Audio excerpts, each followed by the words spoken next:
There we go.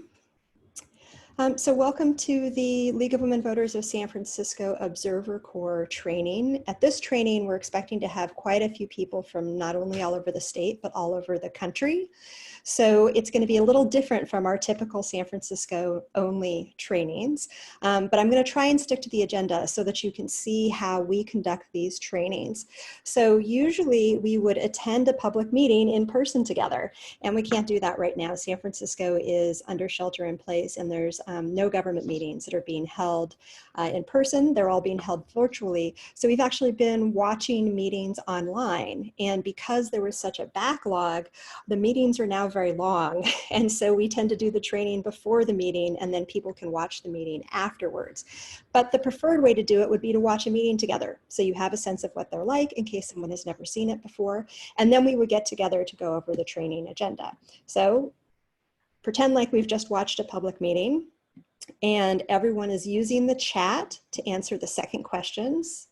Full name, what you like to be called, your pronouns, and because people aren't necessarily from San Francisco, why are you interested in policing issues? So the third question we would ask is, what is observing like? And in a typical training, everyone will have just watched a meeting together. So people usually have a lot of thoughts. If they've never been to a meeting before, it can be surprising to them. Often we hear that it's intimidating. And because here in San Francisco, our priority is to get the public trained, not necessarily members, we're more likely to have people who've never been to a meeting before. And particularly because we're focused on policing, and we've had policing at the top of mind recently, there have been people who decided for the first time to watch a policing meeting. And so they really have no familiarity with that body, with how you watch them, with what it's like to see the government online. So this is a really fun time to hear what it's been like for people. Jen, have you seen any comments in the chat that maybe you'd want to share, or anyone that you want to call on to answer this question of what is observing like, and does anyone want to share their experiences? Yeah, I think some people have shared their reasons for being interested. Like I think Heather Kelly in Seattle. I don't know, Heather, if you'd be open to sharing why you're interested in policing issues. Yeah, sure. Hi, everyone. I'm Heather Kelly. I'm the incoming new league president up here in Seattle, and we are just coming into a more formal structuring of our Observer Corps, simultaneously with, being more vocal on issues around police reform and racial and social justice. So really looking for ideas on how to encourage our pretty large member base. We have about 700 members to come to meetings and report back what they're noticing, and educate myself first so I can pass that along to them. Great, thank you. And I'm just scrolling through the chat, and it looks like we have some local San Francisco folks who have observed. Danielle Diebler, I'm not sure if I'm saying your last name right, but you say that you have observed a meeting. Would you be willing to have us unmute you and share what it was like for you? Sure, it was probably about a year ago when I volunteered for the League in San Francisco for a while. And it was kind of boring, actually, I will be honest. It was a little bit long and boring, but it was in person. And I was surprised by kind of the range of issues that were discussed. And I think San Francisco has it a little bit, I kind of want to say we have it a little bit good, right? In terms of there is a real understanding that people are being observed in those meetings. There's not necessarily what I would consider a lot of controversial stuff that gets said. But it was interesting, and it was also interesting to understand that at the time, I didn't really get that police were like district focused. I really kind of thought like, I don't know, police force was like citywide. So the idea that there were multiple commission meetings going on at the same time or at different times was actually kind of interesting to me, right? I didn't really understand that. I guess maybe I didn't have a good understanding of like, kind of how the police force is formed, even in my own city. Yeah, that was one of the things that we found as we got into policing, and why observing was a higher priority than doing advocacy, because we just didn't know a lot about how it worked, and it was very difficult to find information. Since we started the Observer Corps focused on policing about 2.5 years ago, we've really learned a lot more, and the city has become much more transparent. And so the idea that San Francisco is broken into districts, and the districts have nothing to do with our supervisorial districts or our fire districts or any other district anyone knows about, we've been able to explain that to people and show them, okay, find your district, here are the meetings that you can be going to. And we didn't want folks who didn't know anything about the structure or what police are actually supposed to do in the city to feel quite so empowered to make demands of it until they really understood how it worked. So I'll say that, and this has come up quite a bit in San Francisco recently, since so many people have opinions about police right now based on what's been going on with protests. There isn't a shared idea of what police are or should be doing, could be doing. And in San Francisco, there's a dramatic difference when you look across race, when you look across income level, when you look across education. People have very different understandings of policing. So we really wanted people to get an FAQ about policing first, so that they could see this is what the city government says the police are and what they should do. So I'm going to go ahead and share that document with you. Hold on just a second while I bring it up. Okay. Oops, I've got your videos up on top of my documents. Let me bring it up here. So this is the policing FAQ. And in that FAQ, we say exactly what the police are supposed to do according to the city. And we then talked about how you could attend police meetings, about the district meetings, a little bit about us and how to get involved in our social media at the bottom. And then the second page were these mysterious police districts that no one knew about. And so we put the contact information, their Twitter handle, their phone number, their address, and we put information about the Department of Police Accountability, which is San Francisco's main oversight body. This FAQ became very important, but it also became very controversial, because many groups in San Francisco that are concerned about the police felt it was too pro-police. It essentially laid out what the police are and what the police are supposed to do without really questioning it enough. So we added to the bottom that the two biggest issues in San Francisco related to use of force and bias. Here we had a federal Department of Justice study that almost ended up in a consent decree. The only reason it didn't was because the Trump administration decided not to impose it. There was a blue ribbon panel that did an investigation of the SFPD, and there was a civil grand jury that investigated the SFPD, and they all found horrific problems with our police force. Again and again, use of force and bias were the top two. So we didn't want in one handout to get into that level of controversy and detail. So we use this to encourage people to get engaged and to find out more about policing so that they can form their own opinions. And part of that is becoming an observer.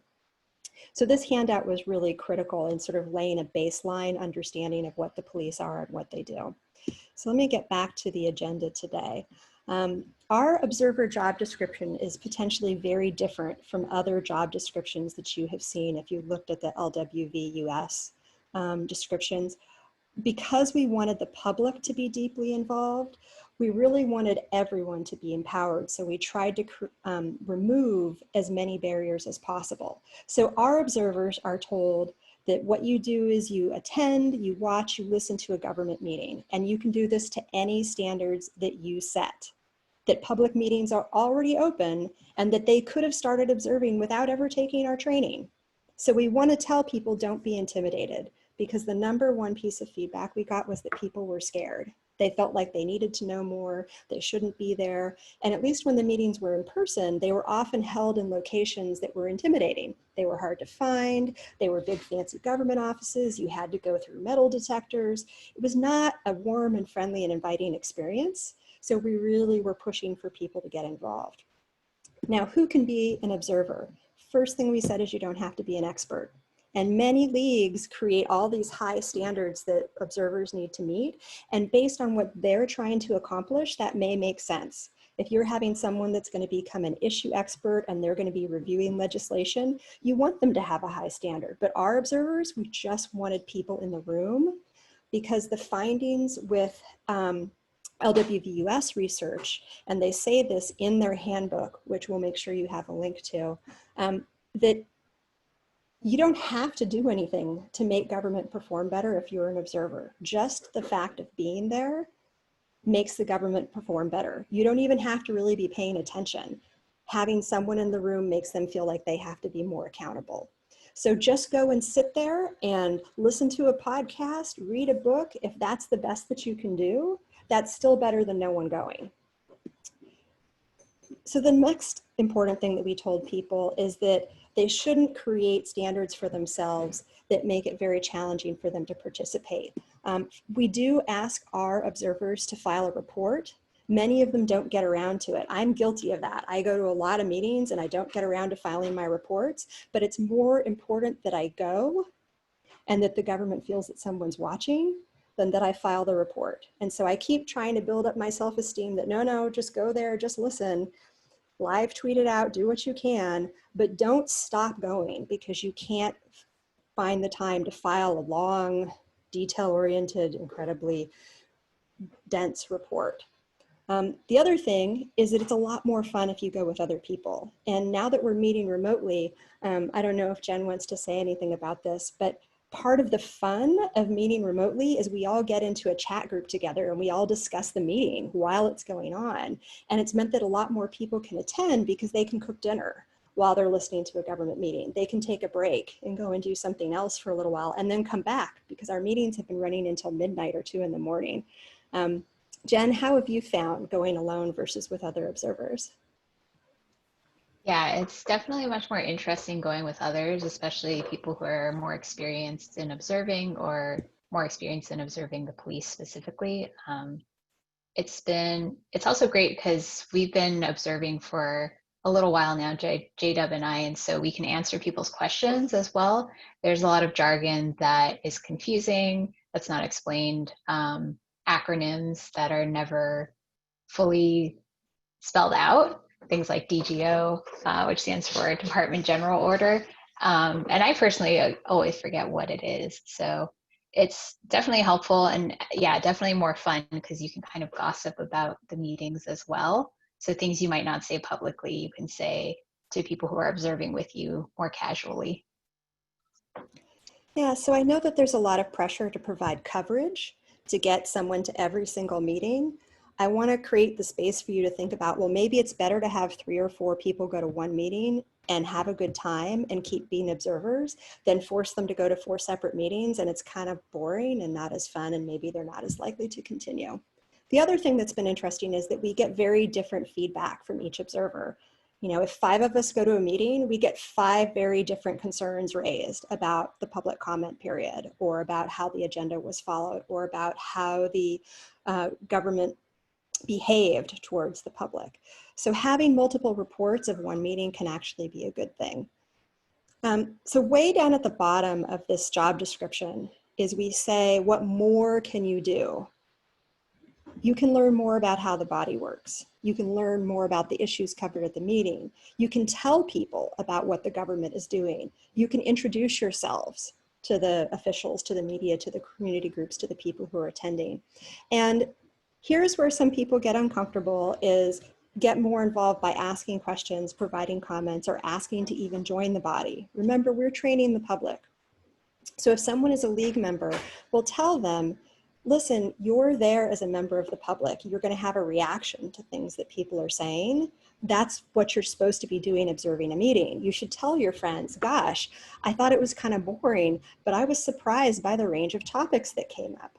Or You might decide that you're going to complain to the body, which I did, that I could never find the police chief's report. It was always in different places on the website. Sometimes it wasn't there at all. And lo and behold, the commissioners noticed that we had been complaining about that. And now the chief's report is consistently in the same place.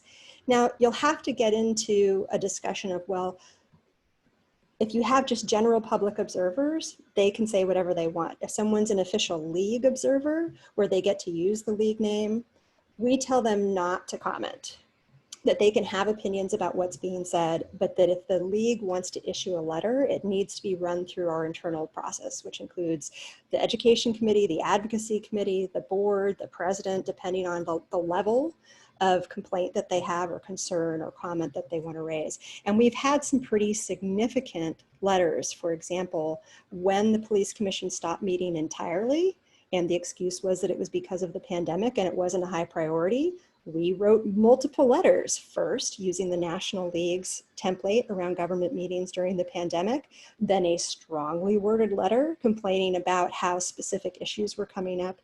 Your league would have to decide how much you can delegate to the observers and how much they have to run by the committee, how much they have to run by the board and president. It will vary depending on your league. So this job description is really short, and we want to make sure that people feel very comfortable using it. I'm going to go back to here. We give people a checklist that also helps them navigate through using our materials, if they're a member of the public or if they are the league. So let me bring this other one forward. There we go. Oops, that's not the checklist. There we go. So the checklist, we put in red that they have to, before the meeting, confirm the date, time, and location.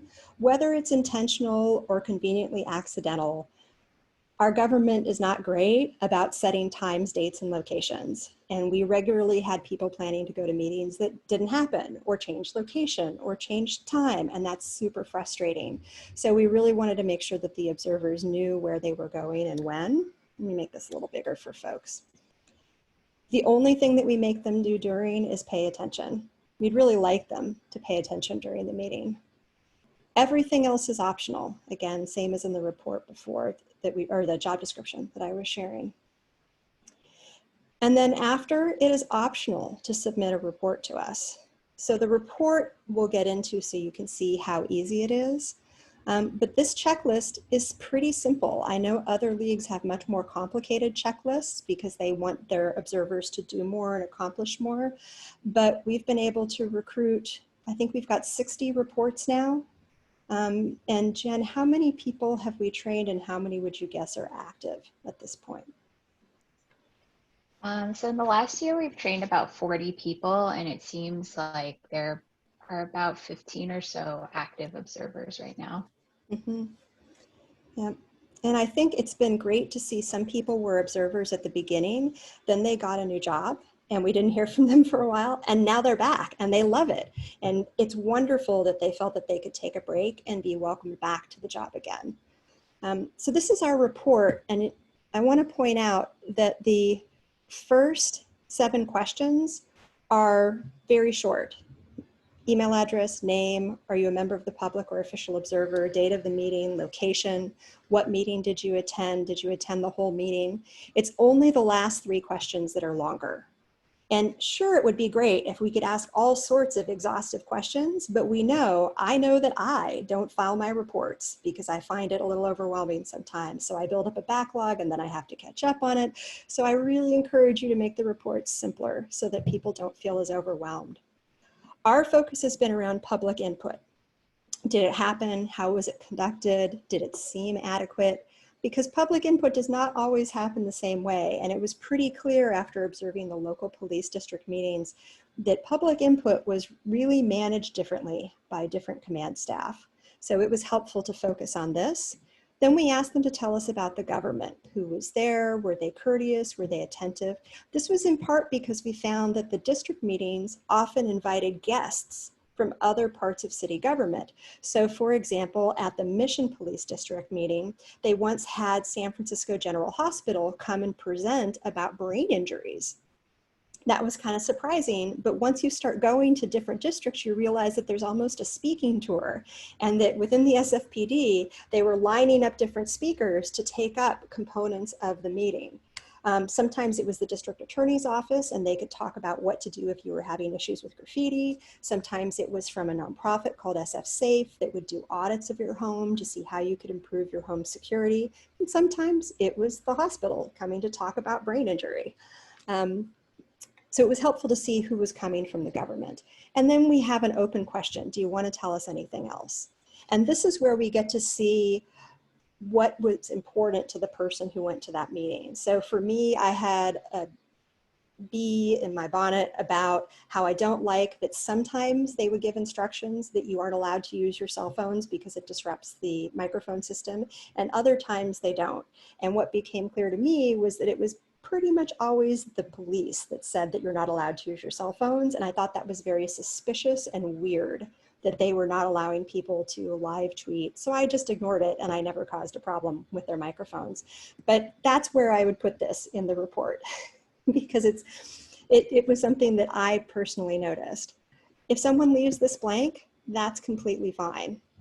So once they submit their report, we use Google Forms, and Jen and I have it set up to get an automatic notification. So when a report comes in within a couple days, we take a look at it, we give feedback. Often we'll let the person know like, oh, we think you made a small mistake here, or this seems a little inflammatory. Was it really that severe? Or do you think maybe you want to tone it down? And often after waiting a day or two, people have calmed down a little bit to see that like, well, that was my opinion of what was going on, but maybe I could phrase it in a way that's a little less accusatory.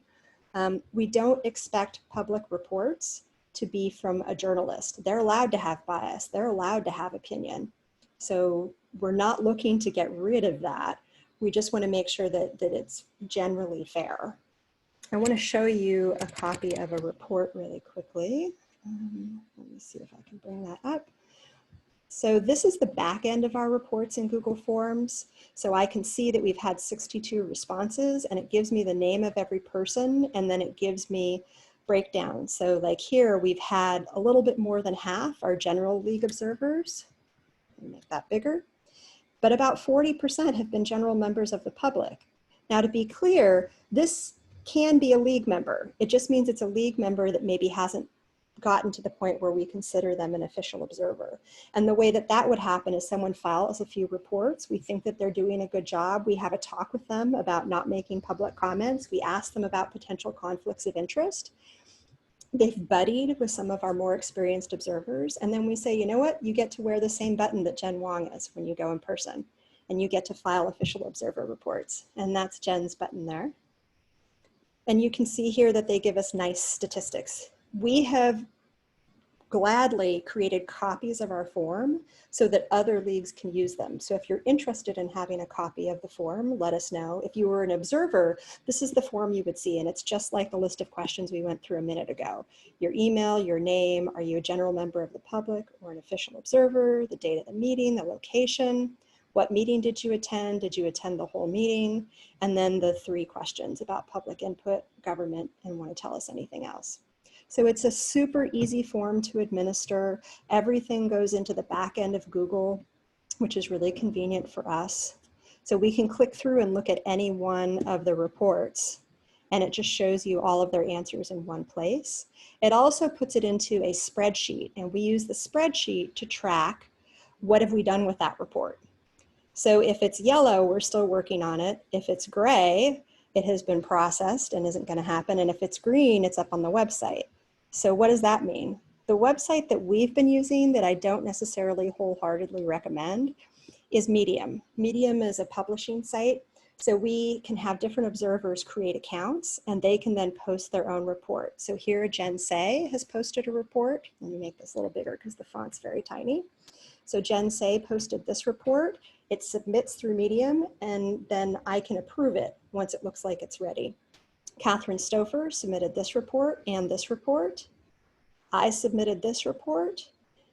It lets you organize a few tabs at the top so that you can coordinate it a little bit, but if you wanted more tabs, tough, you don't get more tabs. So if I wanted to look at all the reports about the Board of Supervisors, I can click on that tab and see it. We can talk a little bit more about the tech if you're interested in it, but Medium has pluses and minuses. My ideal would have been to use another system, but our communications team was really going to be overwhelmed posting the reports to our website. If you have access to your local league's website and you can post it, or if you have someone who's got a lot of time who's doing your volunteer communications, or if you have a staff person, you could maybe build this into your website instead of creating a separate site. All right, Jen, are there any questions that you've seen come by or comments that you want to bring up before I dive back into the agenda? Nothing so far. It looks like most people are requesting those documents. And so I'm just taking a note of who wants copies of the form or the recording. And then you can actually access all the documents that JDub is sharing currently at lwvsf.org/police. And that is also in the chat. So if you want to check that out, it's there. So after this meeting, we can send a follow-up email that includes links to all of the stuff that we're sharing. And that's pretty standard for us to do after a training. So you've seen the checklist and you've seen the report. So what do we have people do next? We pick a specific meeting to observe. So if you were here in San Francisco, we would say, oh, coming up in 4 minutes is a Board of Supervisors meeting, or we'd schedule our training right before the Police Commission meeting. And we would keep this Zoom open. So people would watch on their laptop or on their TV, or they might phone in, and then they would keep this open and we would chat. So you would be able to send us questions about, well, why are they doing it this way? What does this acronym mean? You know, I don't understand, why did these two commissioners seem like they're mad at each other? Why is this report happening this way? Why can't I find this information? We can share links. So that observation right away is something that we try to focus on. And then if you had watched a meeting before the training, we would have everyone fill in their observer report. So if we had just watched a local district meeting, we would bring up the forms right there and on your smartphone. Or if we brought a laptop on our laptop, you could practice filling in the form and see what it looks like. And we've had quite a few people fill in their first report, you know, at the library where we've met after a meeting. And we then work with them to find other meetings that they can go to. Lately, we've been doing that by creating a Signal group. Signal is a chat app, just like using an SMS texting on your phone, or using WhatsApp, or using Messenger and Facebook. We've been using Signal because they have a really good reputation for not turning information over to law enforcement. And it's pretty easy to install, but you can really use whatever you want. And if your league doesn't use chat, you don't have to use that. You can email people and say, hey, there's a meeting coming up on Thursday. Does anyone want to go? That's what we did when we first started doing this. And we still have people who send emails saying, hey, there's a meeting coming up. The Board of Supervisors is going to review candidates for the Police Commission. Anyone want to watch with me? And that social feeling of a bunch of people participating and able to meet up has been really, really helpful. I personally have had several friends join because I post about it to Twitter and to Facebook, and they say that's pretty interesting. Jen, do you want to say something about the different people who've joined, who've seen you getting involved with the police? Sure. Yeah, it's been pretty cool because I think I have kind of a larger reach over Twitter. So several people that I know through the tech community in which I work have reached out to me about getting trained up, what they can do to help. And I also have trained actually my partners, a bunch of his coworkers. So I ran a private training for them, and they've been actively observing several meetings here in San Francisco, not just police meetings. So that's been really great as well. Yeah, do you want to talk a little bit more about setting up custom meetings versus scheduled meetings? I've found that the custom meetings are actually more fun because people are really interested and committed versus just saying, we'll do one on Tuesday and you'll see who shows up. What have you thought about that? Yeah, I think the custom ones have been more interesting because there are a lot of questions that come out of those meetings.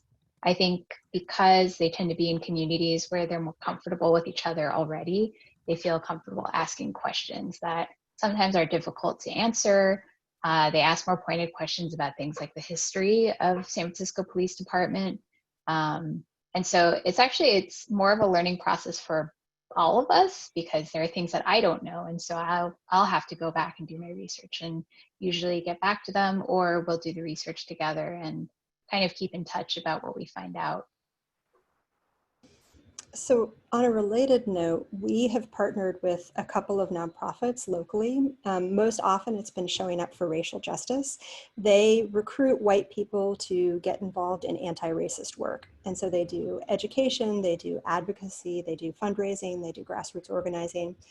At their monthly meeting, we were attending, and we would usually present about the FAQ and very briefly about the Observer Corps for about 10 minutes.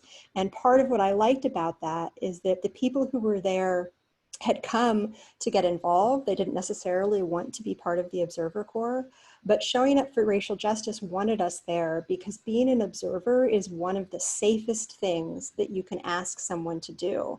So if they have no background in justice work, if they have conflicted feelings about the police. If a good example was there was a young man who said, you know, my father's an officer, my brother's an officer. I really don't want to be critical of the police in front of them, but I do want to be part of change. And joining the Observer Corps was something that seemed very appealing to him, because all you're doing is saying, what do the police say they're going to do? And what are they actually doing, and reporting on that. So it's very hard for someone to create conflict in themselves, in the community around them, or at the body, if really they're just there to take notes. And so it's an easy way for someone to start to think about, well, what's my role in improving this? And who is at these meetings and who is not at these meetings? And why might they not be at the meetings? And it was pretty clear to me, I live in a neighborhood that is majority Latino. And when I went to the police meetings, it was almost not like demographics of who was there. It was homeowners, not renters, even though it's majority renters. It was white people, it wasn't Latinos.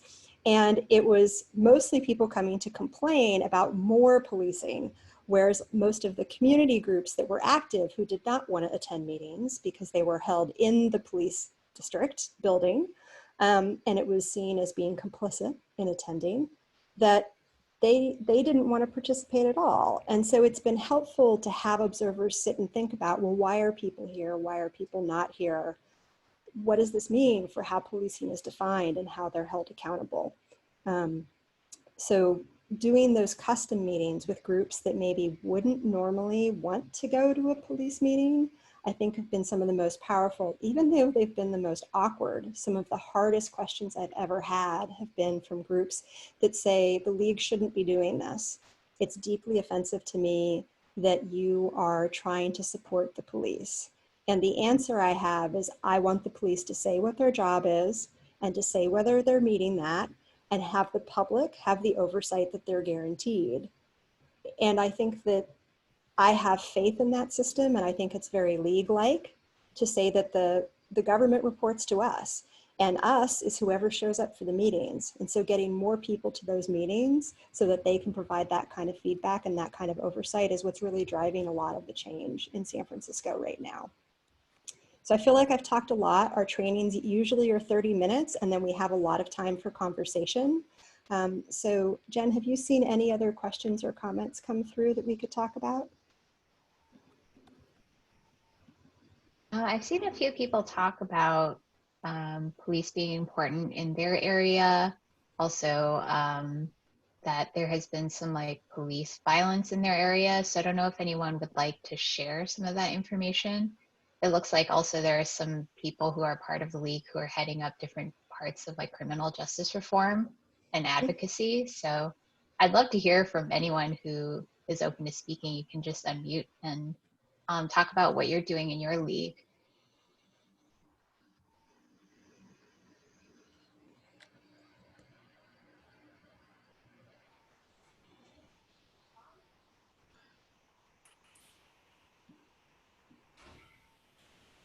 Kathy Jones, are you unmuting yourself? I'm unmuted. Can you hear me? Yep. If you can't, okay. I was gonna say I'm from Huntsville, Alabama, and we're a pretty small league. just since May 25th, we've had a number of protests in Huntsville, which is actually, we're in North Alabama, which is different from the rest of Alabama as far as its history and types of industry. We've got a lot of like military, NASA, different types of research and development. And so I think there was a lot of people that were really surprised when after George Floyd was murdered, that, you know, there were people who were protesting and also protesting things that had been going on, and it was suddenly things came to the surface. And so we had a situation two different times where the police force called in the sheriff and the state troopers and tear gassed and used rubber bullets on the citizens. And so it's really been, you know, a transformative experience. You know, there was already the feeling that there were problems, but it wasn't, you know, recognized by a lot of people in the community. So I think now you're really seeing a lot of push for reform, and yet I don't think the government's really recognized that, you know, they don't see a path forward. And so we're looking at creating an observer corps here in Huntsville that with our league that we can maybe try to help push some. So I appreciate you're doing this training. Thanks, Kathy. I have a quick question for you. You know, you said that you're trying to think of different ways that this push for reform can be incorporated, and that the Observer Corps is one way to do that. Are you thinking about training the public or just league members then? Well, that I had not thought about the public. I guess I was thinking that we would recruit members who could show up, and we've been hearing about the Observer Corps and thinking about other applications. Like part of our another problem is redistricting, and so we were wanting to try to think about observing some of the reapportionment committees, but we were just thinking that this seems to be something we could do at a local level that might actually, you know, by looking them in the eye, they know we live here. And so, but, you know, I think, you know, the idea you mentioned about training the public, the thing I think, there's so much emotion. That's the problem. I don't know how you train people not to stand up and call names if they get really upset. And that to me is the strength of the Observer Corps. It sounds like you guys have got some rules that maybe that people would follow. Yeah, I mean, it's been interesting because the fear is always that folks are going to stand up and yell at someone. And I think the people who want to stand up and yell are going to go to the meeting anyway, generally. That when we've trained people, again, I think it's that sense of intimidation. And often the folks who sign up for a training are folks who are probably not going to stand up and make a comment the first time they go in. We've been really careful to tell people, you know, even if you've attended our training, you are not an official league observer. Even if you're a league member, you are not an official league observer. We really try and limit the official league observer role until someone has been attending regularly and filing reports regularly, in part because after about 2 months, if the body is meeting regularly, so if you go to 2 or 3 meetings, most people start to have opinions. And that's where we really want them to gauge, do you want to become an observer and not speak, you know, tone down your opinions, or would you like to meet our advocacy committee? And particularly as we evolved, where we started to know more about policing and people got more frustrated with problems that they saw in our policing meetings, having an advocacy committee that we could point people to so that they could take that passion and learn, well, these are the league's positions. These are the ways that we can, you know, talk about policing. We have this position, it has these things important in it.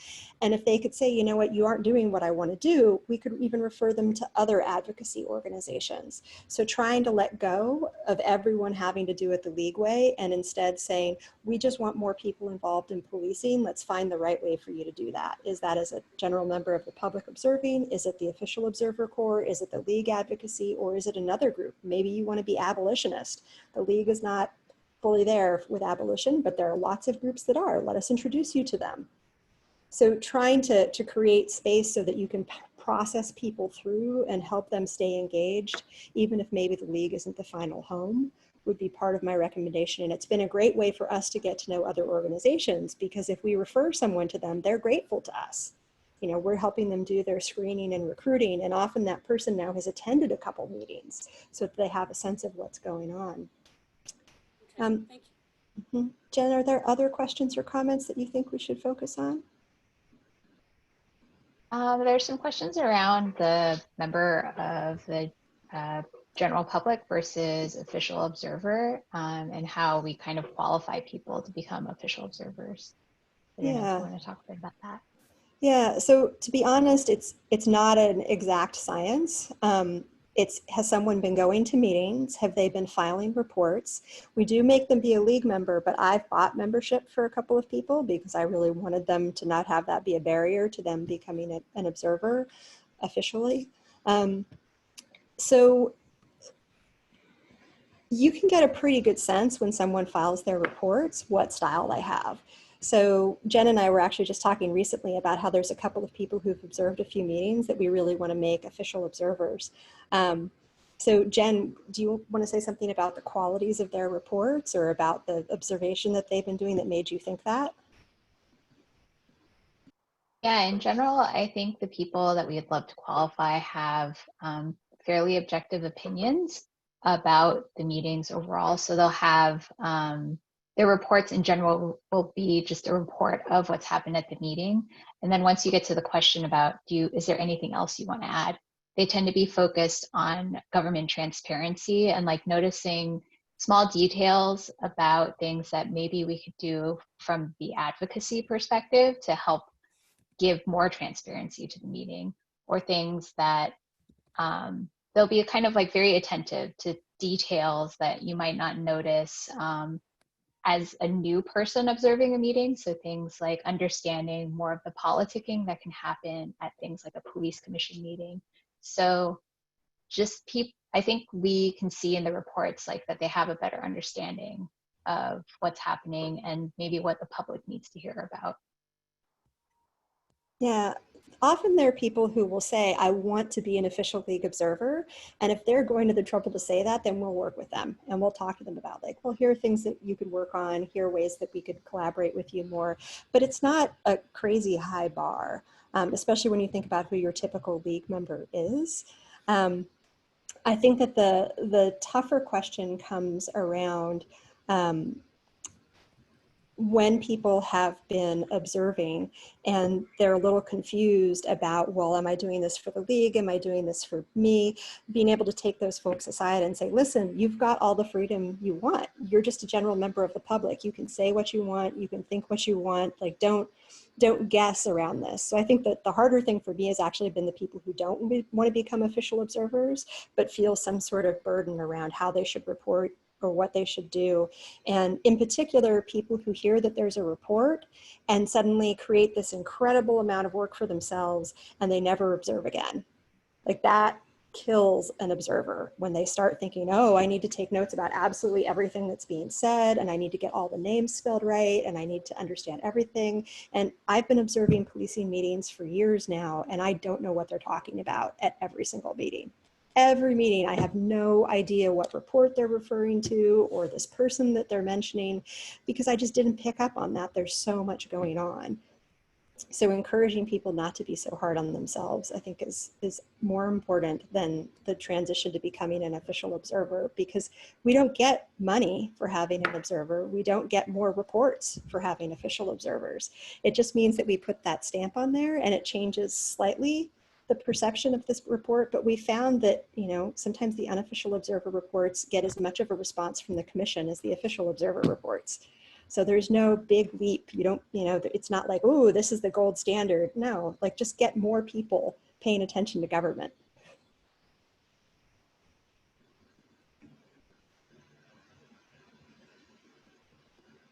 All right, I'm just scrolling back through some of these. I did bring up on the screen, Jen had mentioned that everything is at our website, lwvsf.org/police. At the top of the page is the policing FAQ. Then we have information about our police department, which has been seriously criticized. And then here's the section about becoming an observer. And here are all those handouts that we use. If you would like copies of those handouts in Word, I'm happy to give them to you. And then you can put your own logo, you can change the questions, you can change the job description. These are as PDFs. I'm happy to have you use those any way that you want. We don't need to grant you permission. We've made it available for any one of the nonprofits, anyone who's taking the training, anybody who finds the website. So please use them and edit them however you would like.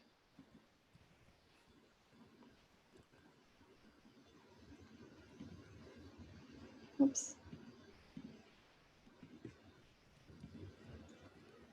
Yep, so this is the website here, and there are the documents right there. That looks like Linda Crowder has a question. Feel free to unmute yourself, Linda, if you want to ask over video. Sure, thank you. I was just trying to type it up. For those of us in San Francisco, I'm assuming that if I go, I want to ask while I'm here, just in case it's not, I'm assuming if I go to the League of Women Voters San Francisco /police, that I will see information about upcoming meetings, or else how to find the list of upcoming meetings and all things like that. No, yes? so none of that is there, in part because all of the police district meetings have been canceled. So the only regular meeting that we're watching is on Wednesday nights at 5:30. It's the police commission. As you said at the beginning. Sorry. Yep. So the police commission is the only meeting, but they don't necessarily meet every week. So let me show you. If you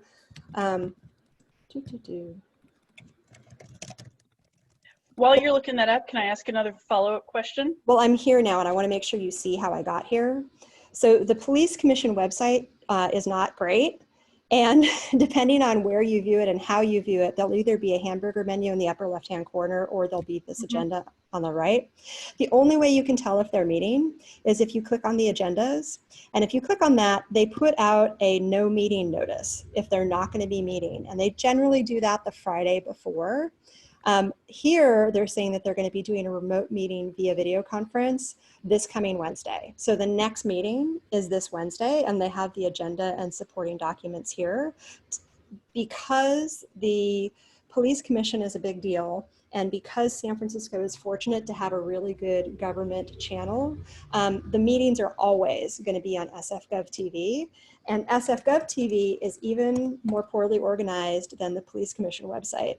So I'm going to show that to you as well, because this web design confuses everyone. So there's the main channel and the secondary channel. There's also navigation through different bodies. There's also navigation up at the top. So at 5:30 on Wednesday, it will be on the main channel. But they don't always start on time. And a weird intricacy of San Francisco government television is that you can call in via the phone. The phone is about 10 seconds earlier because they have a delay. So if you ever did want to speak, you call on the phone and listen that way, and you watch on your TV or on the laptop muted, because you will miss the opportunity for public comment because they don't wait 10 seconds. So this is one of our current complaints with them, is that they have made it really, really hard to coordinate between phone and internet and television, and that if you pay attention to the internet and television, the video parts, you will miss public comment. So they're working on that. They're going to start using a new technology platform, which is much faster. So it should get rid of some of that lag. But when you come here for Wednesday, on the right-hand side, it will have that it's happening. See, here's the police commission here. And you would click on this arrow to play, and it would start the streaming. They will also have information about how to call in and other details. But I wanted to make sure you saw that, because in our normal trainings, we go through all of this because it's so confusing and weird. So your second question. Yeah, thank you. Thank you. The second question is, you mentioned attending together virtually and chatting, and you said that's all through Signal for SF. There's not like a Slack channel or anything like that. It's just Signal. Yep, that's right. Thank you. Yeah, and Linda, if you're interested in participating in any of that, we encourage people in San Francisco to join a Google group that we run. And that Google group is where we send out meeting announcements and we coordinate who's going to join, and we invite people to join Signal and all of that good stuff. So a lot of the administration happens that way once someone has shown the initiative after a training to become part of that. So I would love to add you to that group if you let me know which Gmail account you want to have added. Yes, please, my just regular, and I'll text you. Thank you. Okay, great.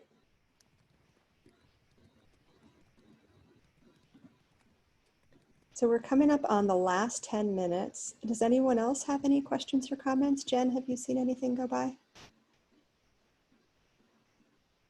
So I think Heather asked about how we differentiate our Observer Corps from the Advocacy Committee. So just how the split between education and advocacy works.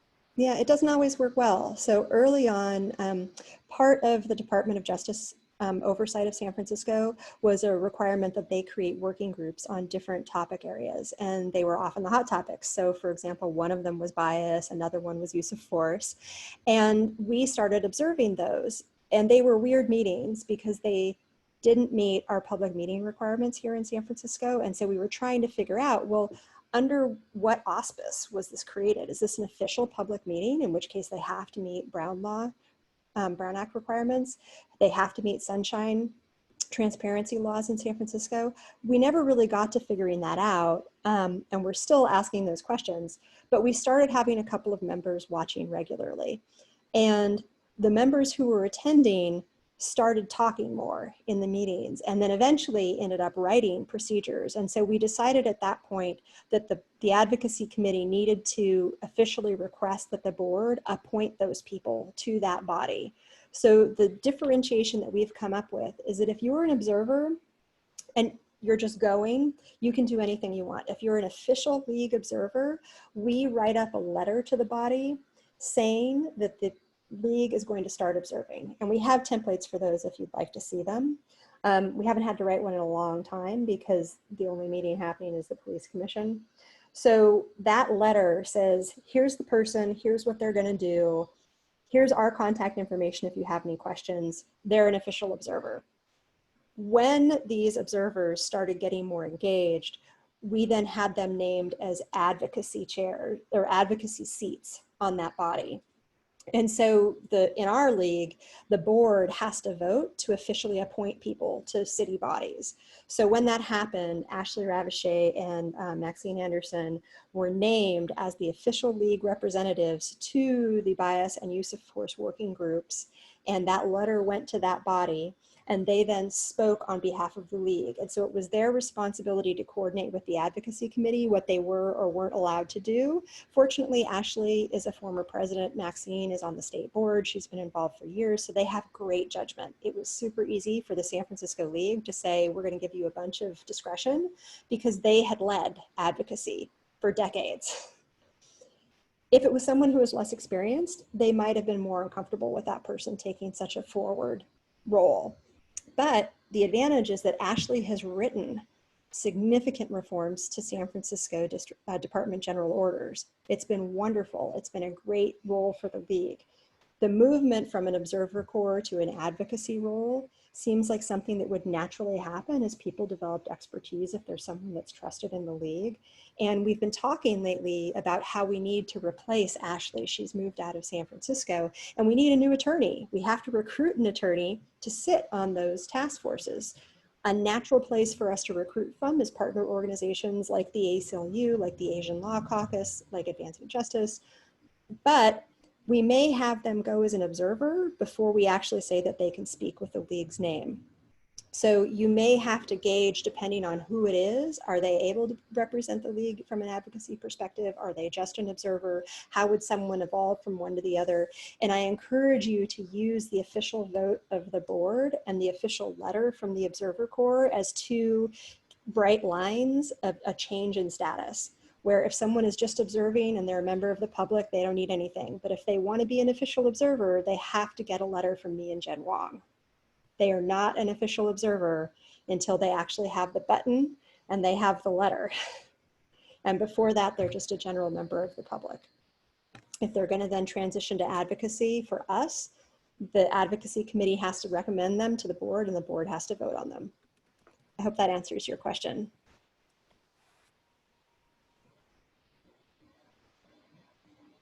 And I see Jen has put the email for the San Francisco Google group. If you are from San Francisco, that's how you join, and then the link is there as well. So Linda, if you want to just click on that, you'll be signed up right away.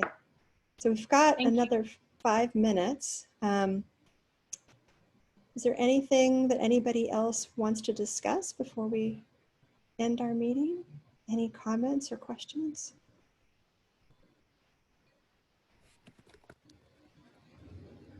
Oh, do observers flag opportunities for action? Yes. In fact, our advocacy chair sits in our observer chat on Signal. So she often will pipe in and say, wait, this is what's going on. This is related to a lawsuit that's happening over here.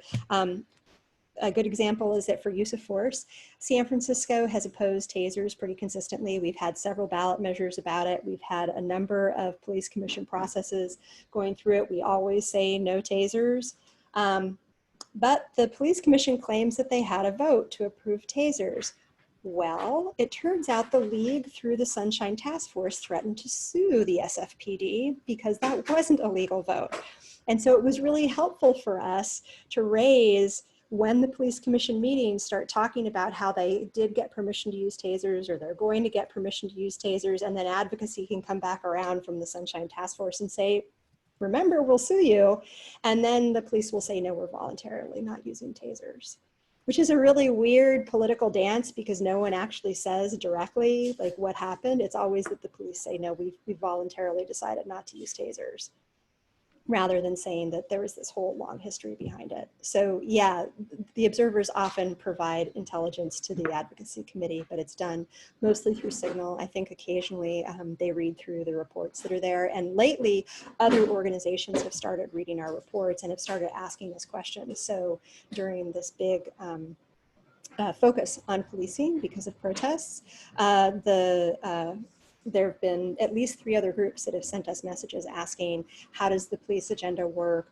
Who is this person on the body? How can you contact them? How does public comment work? And it's been wonderful that the league knows the answer to a lot of those questions and can help organizations that do want to lobby figure out how they're supposed to do it.